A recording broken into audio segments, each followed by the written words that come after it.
오늘 이 시간에 함께 나눌 말씀은 본문 말씀에 의지해서 나는 항상 소망을 품고 이 제목으로 이 시간에 주시는 은혜를 함께 나누고자 합니다.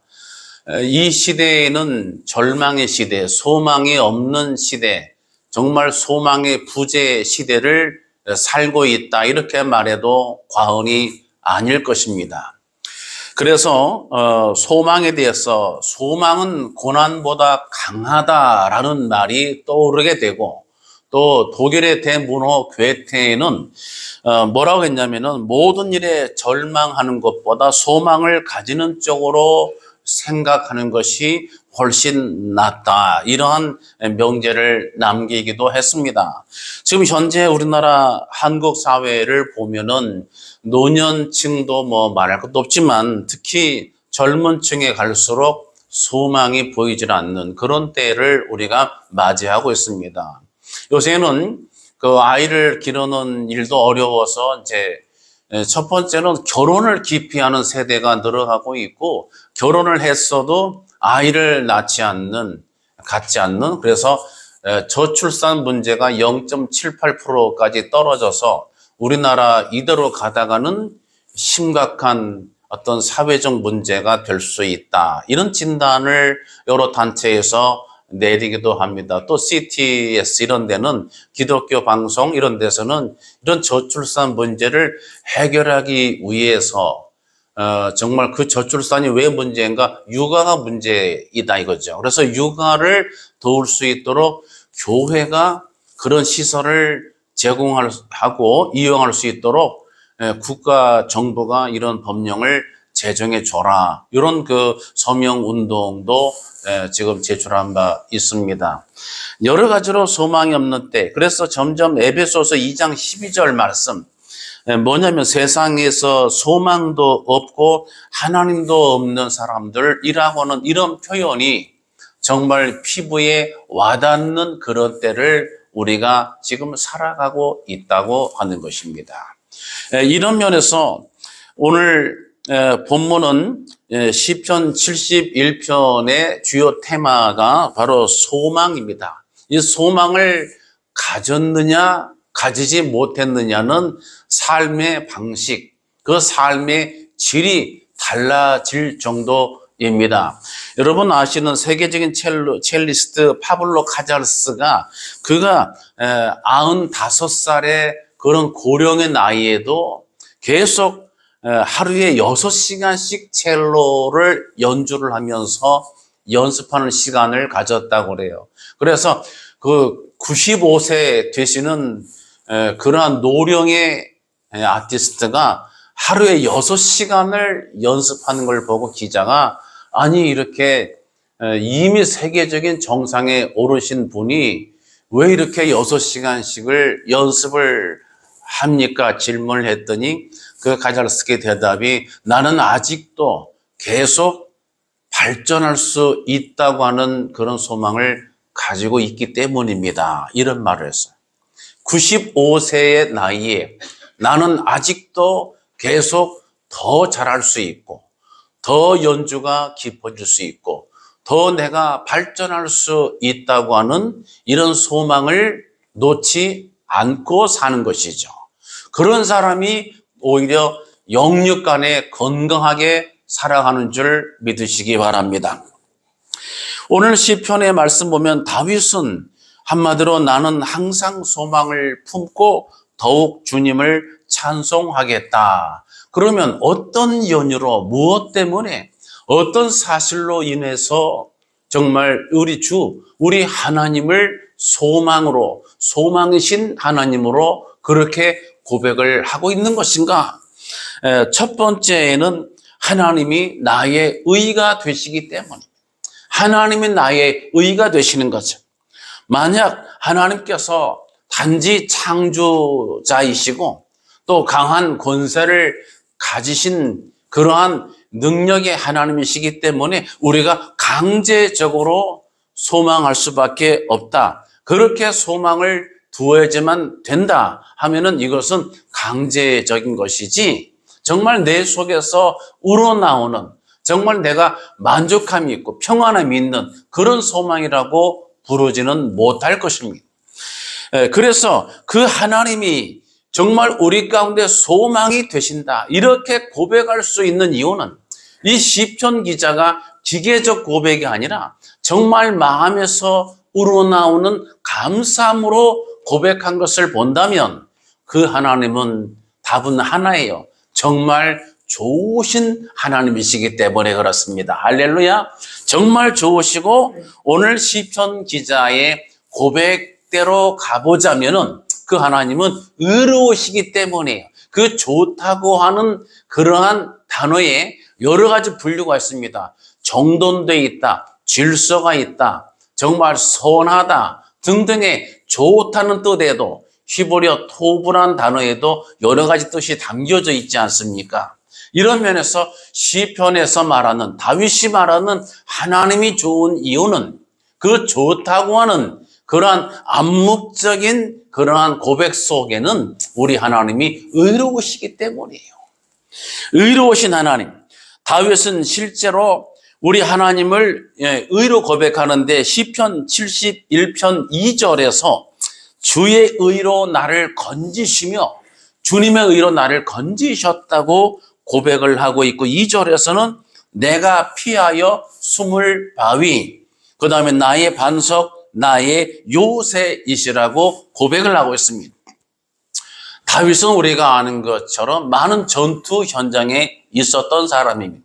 수많은 전투의 현장 속에서 죽을 고비를 넘기기도 하는데, 그때의 중요한 생존의 관건이 뭐겠어? 날아오는 그런 활과 창, 이런 적의 공격에서 내가 안전히 거할 수 있으려면은 내 몸을 피신할 수 있는, 내 생명을 보존할 수 있는 여러 가지 방패나 든든한 요새나 내가 숨어 피할 수 있는 바위가 얼마나 절실했겠습니까? 이런 것이 구원의 관건이 되죠.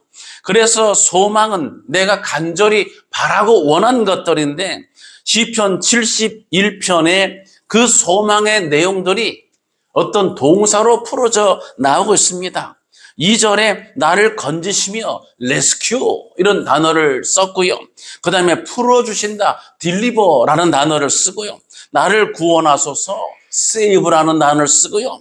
나를 구원하라 명령하셨으니 피하게 하소서, 이런 단어를 쓰고 있어요. 이 단어들을 다 묶어보면은, 다윗이 소망하고 있는 이 동사들을 묶어보면은 한마디로 단어로 압축이 됩니다. 그건 뭐냐면 구원 요청인 거예요.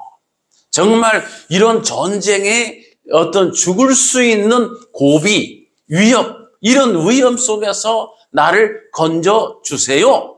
나를 정말 보호해 주세요. 이런 구원 요청이라고 하는 거예요.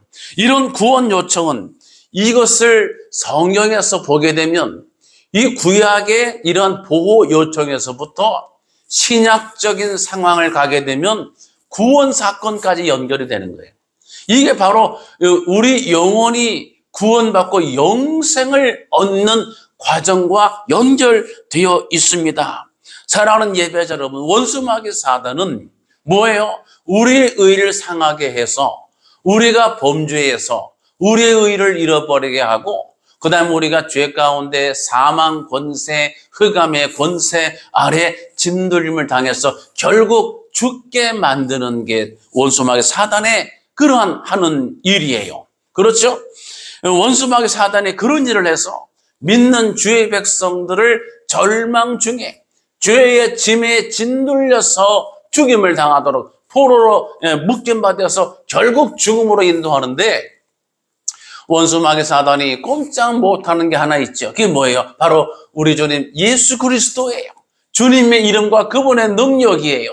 원수마귀 사단이 아무리 위장을 하고 장난을 쳐도 칠 수 없는 게 뭐냐면 주님의 손에 있는 그런 못자국, 허리에 있는 창자국. 그래서 우리가 때로는 어떤 계시 같은 응답을 받았을 때 이것이 정말 주께로부터 왔는지 원수 마귀가 우리를 현혹하는지를 알려면은 하나님께 다시 내가 말씀 펴놓고 물어야 됩니다. 기도해야 됩니다. 그리고 하나님 이 뜻이 맞으면 이 주님의 못자국을 보여주세요. 예수님의 보혈로 나를 덮고 기도하세요. 그러면 마귀가 주는 그러한 이상한 현혹되는 계시는 다 이것은 무효가 되고 사라지고 맙니다. 주님의 보혈의 공로를 이것을 감당할 수 있는 이 땅에 어떠한 권세도 없어요.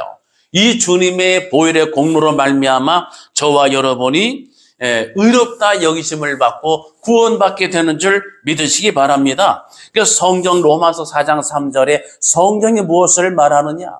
아브라함이 하나님을 믿음에 그것이 그에게 의로 여겨진 바 되었느니라. 그 다음에 로마서 4장 21절에 약속하신 그것을 또한 능히 이루실 줄을 확신하였으니 그러므로 그것이 그에게 의로 여겨졌느니라. 그에게 의로 여겨졌다 기록된 것은 아브라함만 위한 것이 아니요 의로 여기심을 받을 우리도 위함이니 곧 예수 우리 주를 죽은 자 가운데서 살리신 이를 믿는 자니라. 할렐루야.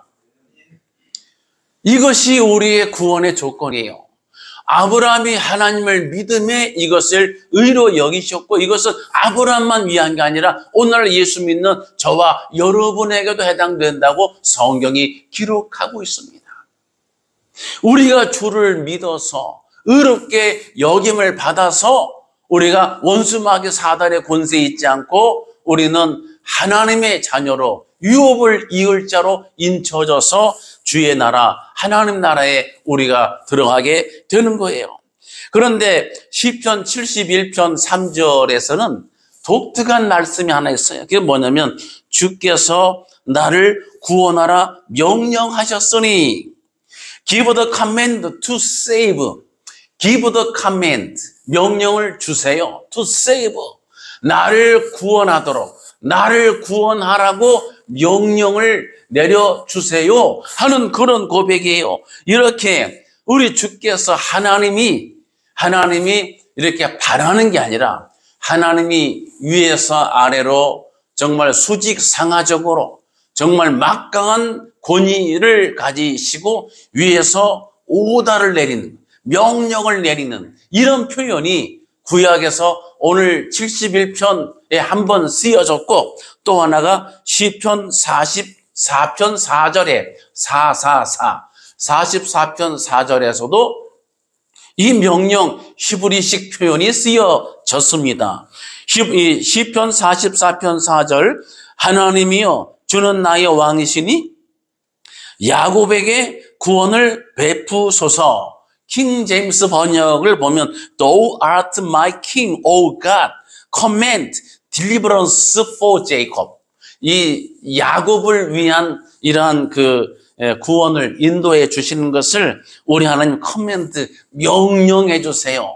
명해 주세요. 이런 명령 형태가 시편 71편, 시편 44편 두 군데서 유일하게 명령 형태로 쓰여졌어요.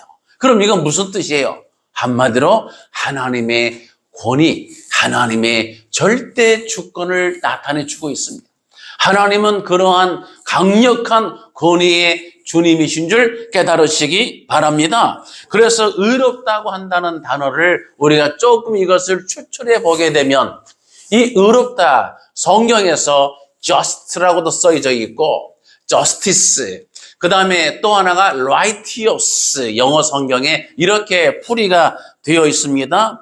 자, just 또는 justice 또는 righteous라고 쓰여졌는데 이 성경에 쓰여진 시편 속에 쓰여진 의롭다라는 뜻은 어떤 뜻이냐면은 조금 다르게 곧다, 바르다, 공평하다. 날씨가 좋을 때 fairly clear 이런 말 쓰잖아요. 정말 아주 섞인 것 없이 정말 더할 나위 없이 정말 공평하게끔 명쾌하게 이렇게 곧다, 동일하다, 바르다, 공정하다 이런 뜻을 가지고 있어요. 그래서 우리 하나님은 어떤 분이시냐면 바로 하나님은 약속에 정말 순종하는 자녀들에게 하나님께서 그런 자들에게 보호해 주시고 억눌린 것들을 하나님이 해결해 주시고 무거운 짐진 자를 짐을 대신 져주시고 정말 억울한 송사를 당한 자에게는 우리 하나님이 의로운 재판관이 되셔서 공정한 판결을 내려주셔서 우리를 살게 하시고 우리를 보상해 주시고 우리를 구원에 이르도록 해주신 하나님, 약한 자는 도와주시고 무력한 자에게 힘을 더해 주시고 정말 병들고 상한 자를 고쳐주셔서 온전케 하나님이 지으실 때 모습처럼 보시기에 심히 좋았던 그 모습으로 이렇게 공평하게 만드시는 하나님. 그래서 강한 자가 약한 자를 괴롭힐 때는 강한 자를 심판하시고 약한 자가 하나님께 울부짖어 기도할 때는 그 탄원의 소리를 권념해 주셔서 그 간구의 소리를 응답해 주셔서 다시 원상복귀 시켜주시는, 그래서 공평하고 그래서 공정하고 바르고 고든 재판장처럼 이끌어 가시는 그 하나님이 의로우시다. 할렐루야. 그런 뜻이에요. 그래서 이것이 의인에게는 정말 좋은 것이고 약한 자이든 가난한 자이든 어느 위치에 있든 내가 풍부에 처해 있든 궁핍에 처해 있든 정말 하나님을 경외하는 자에게는 이 의로우시다가 너무 힘이 되는 것입니다. 그런 반대로 상대적으로는 거꾸로 악인에게는 하나님을 경외하지 않는 육신의 것만 쫓고 육신의 힘으로 삼는 자들에게는 이 하나님이 불리한 하나님이 되죠. 저들에게는 정반대의 의미가 됩니다. 그래서 시편 1편에 의인의 길은 여호와께서 인정하시나 악인의 길은 망하리로다. 할렐루야. 이 말씀을 기억하셔야 돼요. 의인의 길은 여호와께서 인정해 주세요. 그 다음에 악인의 길은 하나님께서 인정을 해 주시느냐 안 해 주시느냐 차원이 아니라 아예 망하게 하신다는 얘기예요. 저들은 출구가 없어요. 사랑하는 예배자 여러분, 그런 면에서 우리 하나님은 의로우신데 공평하시게 정말 바르게, 그래서 성도들이 정말 주의 이름 붙잡고 적은 능력 가지고도 인내의 말씀을 지키는 행위, 정말 내가 부족하고 약함 속에 있어도 하나님을 신뢰하고 의지하고 소망하고 경외하는 자들은 하나님이 기억하시고 하나님이 갚으시는 줄을 믿으시기 바랍니다. 그리고 나에게 악을 행하고 나나 내 가정과 내 교회, 내 사회에 정말 악으로 갚는 이 땅의 육신에 속한 이 세상에 속한 힘들은 하나님이 보시고 계시고 하나님이 기억하시고 하나님이 저들의 행위대로 갚으시게 될 줄 믿으시기 바랍니다. 두 번째로는 다윗이 우리 하나님 앞에 소망을 두는 것은 내 자신이, 다윗 자신이 신앙인 우리 자체가 연약한 존재인 것을 깨달았기 때문이에요. 다윗은 시편 39편 4절에서 이렇게 말합니다. 여호와여, 나의 종말과 연한이 언제까지인지 알게 하사 내가 나의 연약함을 알게 하소서, 이렇게 고백을 하고 있습니다. 그러면서 사람은 그가 든든히 서 있는 때에도 진실로 모두가 허사뿐이니이다. 이 든든히 서 있는 것 같은 인생의 어떤 황금기, 절정기를, 전성기를 맞고 있다 하더라도 이런 모든 것들이 전부 다 허사, 지나가고 나는, 바람이 불면 다 쓰러지고 사라지고 없어지고 마는 그런 것들에 지나지 않는다고 하는 거예요. 그럼 다윗이 어떤 내용을 봤어요? 다윗이 기도할 때 내가 두 가지를 알게 해달라고 기도했는데 그 시편 39편의 말씀을 보게 되면 첫 번째가 자신의 종말에 대해서 또 나의 연한에 대해서 이것을 알게 해달라고 기도하는 거예요. 내 종말, 정말 세계는 종말이 있고 우주에 종말이 있고 그 다음에 또 종말이 뭐가 있어요? 이 나라 권력, 어떤 정부도 종말이 있잖아요. 임기가 있잖아요. 끝나고 나면은 대통령도 어떤 일정한 기간이 지나게 되면은 권력 누수 현상이 생기잖아요. 그걸 램덕이라고 부르지 않습니까? 이렇게 모든 것들이 종말이 존재하고 있습니다. 종말이 있어요. 아무리 추워도 이 추위가 시작됐지만 이 추위도 종말이 있어서 이제 3월이 되면 따뜻한 이 봄바람이 솔솔 부는 봄바람 이렇게 아지랑이 아질아질 이렇게 피면서 이 추위가 꺾이지 않습니까? 또 지륵하지 어두운 밤도 아침 새벽 빛이 밝아오면서 그 흑암이 거쳐지고 저들이 깨지잖아요. Morning has broken 그 노래도 있습니다. 정말 유명한 노래죠. 이렇게 해서 아침이 부서져 깨지면서 더 밝은 낮의 빛이 임하는 것입니다. 이것처럼 모든 것에 종말이 있고 개인도 종말이 있잖아요. 내 생에도 종말이 있습니다. 교회도 우리 기관사분이 교회다가 국화를 또 몰래 갖다 주셔서 정말 아주 예쁘게 얼마나 귀했어요. 제가 물도 주고 갖고 왔는데 어느 날 아무리 물을 줘도 색깔이 자꾸 변해가서 여기 삼촌 권사님이 보시더니 아이고 이건 다 이제 죽은 거예요. 수명이 다한 거예요 그러더라고. 저는 그것도 모르고 계속 물을 주고 계속 갖다 놨는데 우리 박다니엘 목사님이 오더니 이거 이제 치워야 된다고 그 땅에다 심었습니다. 여기 앞에 교회 앞 땅에다가 잘 심었어요. 내년도에 살아나겠죠. 종말이 있더라고. 모든 삶을 모든 시간 모든 존재에는 종말과 그 연한 종말과 맞물려 있는 연한들이 존재하는 게 이게 정상 하나님이 주신 이게 순리예요. 그런 것들을 말하고 있는 거죠. 그래서 시편 90편 10절에 우리의 연수가 70이요 강건하면 80이라도 그 연수의 자랑은 수고와 슬픔뿐이요 신속히 가니 우리가 날아가니이다. 이렇게 고백을 했잖아요. 연한이 있습니다. 종말과 연한이 있는 것을 알게 해달라고 기도한 것은 시편 기자가 이것을 이미 인지하고 있고 이것을 생각하고 있고 기억하고 있다고 하는 정황입니다. 두 번째는 자기의 연약함이죠.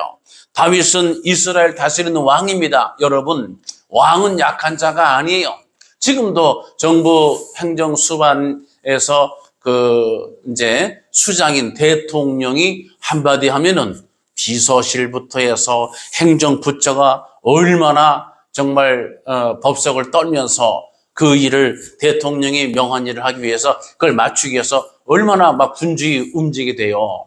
대통령 한마디가 정말 국민의 삶이 왔다가 갔다가 왔다 갔다 할 만큼의 위력이 있잖아요. 그런 대통령과 같은 그 당시는 대통령은 선출하지만 왕은 선출도 아니잖아요. 하나님이 세우신 거죠. 그러니까 왕이 정말 어마어마한 주권 권력을 가지고 있는데 절대 왕은 약하지가 않습니다. 그런데 다윗이 뭐라고요? 자신이 연약한 자라고 하나님 앞에서 연약한 자라고 고백을 합니다. 이건 뭐예요? 정말로 다윗은 자신의 육신적인 신분과 지위, 위치를 통해서 하나님을 배우는 것이 아니라 창조주 하나님 앞에 정말 왕이신 하나님 앞에 인생들의 왕이신 하나님 앞에 정말 종된 모습으로 심령에 무릎을 꿇어 하나님을 경외하고 있는 것입니다.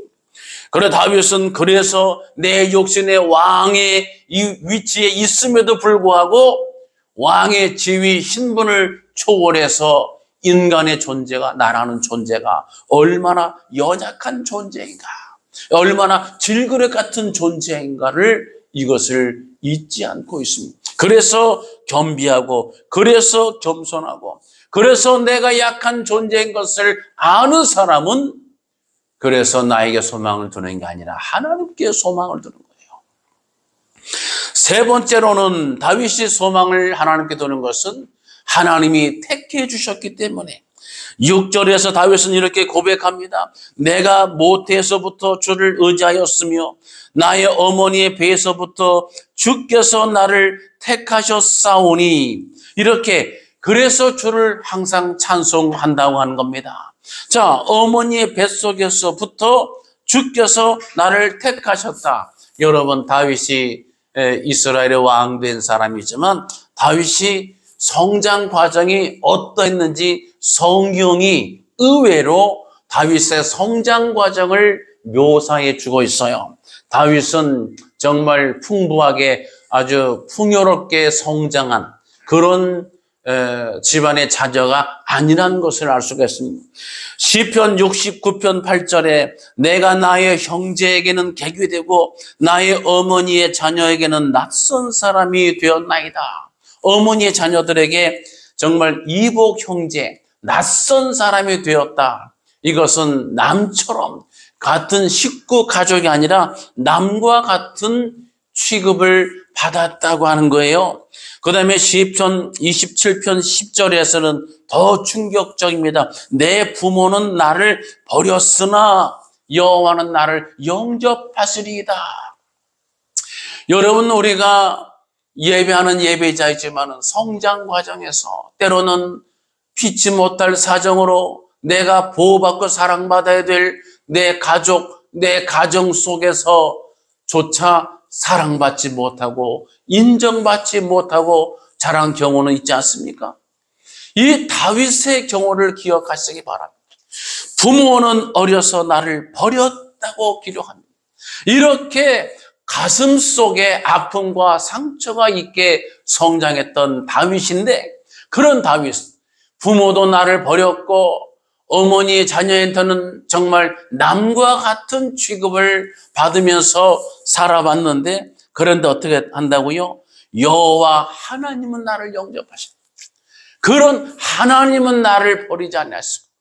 하나님은 저와 여러분을 택해 주신 줄 깨달으시기 바랍니다. 하나님이 그런 약한 자를, 하나님이 그렇게 성장한 다윗을, 하나님이 그렇게 자랐고 그렇게 세월을 견뎌온 주의 백성들에게 보호자가 되어주시고 그런 자들을 영접해 주시고 그들에게 든든한 하늘의 신령한 천부가 되어주시는 우리 사랑의 하나님이신 것입니다. 이 하나님을 향하여 다윗은 이렇게 말하죠. 나는 더욱 찬송하리이다. 나는 항상 소망을 품고 주를 더욱, 그 다음에 반복해서 또 더욱, 그러니까 더욱만 해도 굉장히 많이 하는 건데 찬송하겠습니다도 훌륭한 건데 더욱 찬송하겠습니다. 내가 어떤 경우 이런 게 있잖아요. 더 잘할게요.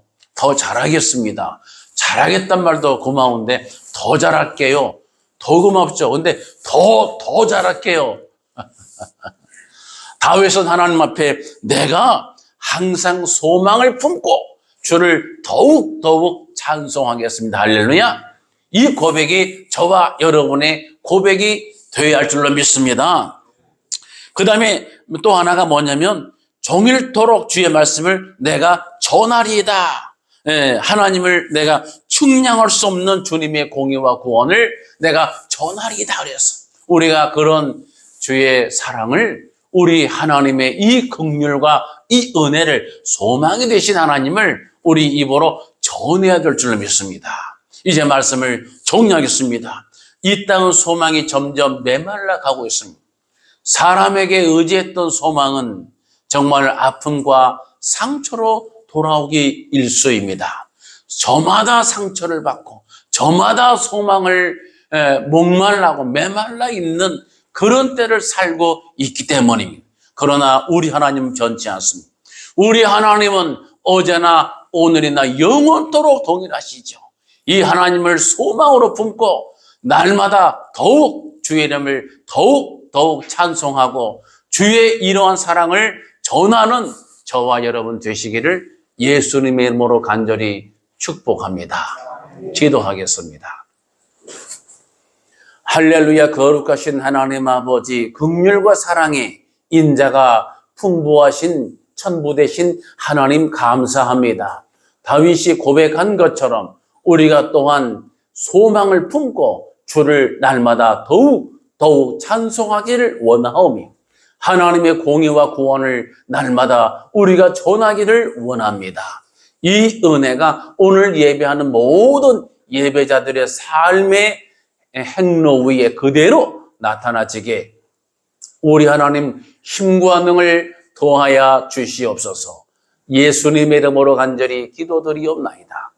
우리를 죄에서 구원하신 우리 주 예수 그리스도의 귀하신 은혜와 하나님 아버지의 만극가없인 사랑하심과 성령님의 감동, 감화, 위로, 교통, 충만 역사하심이 오늘 함께 예배하는 모든 예배자들 머리 위에와 가정 위에와 일터 위에 자녀들의 진로와 비전 위에와 이 나라와 민족 위에 함께 있을지어다. 아멘.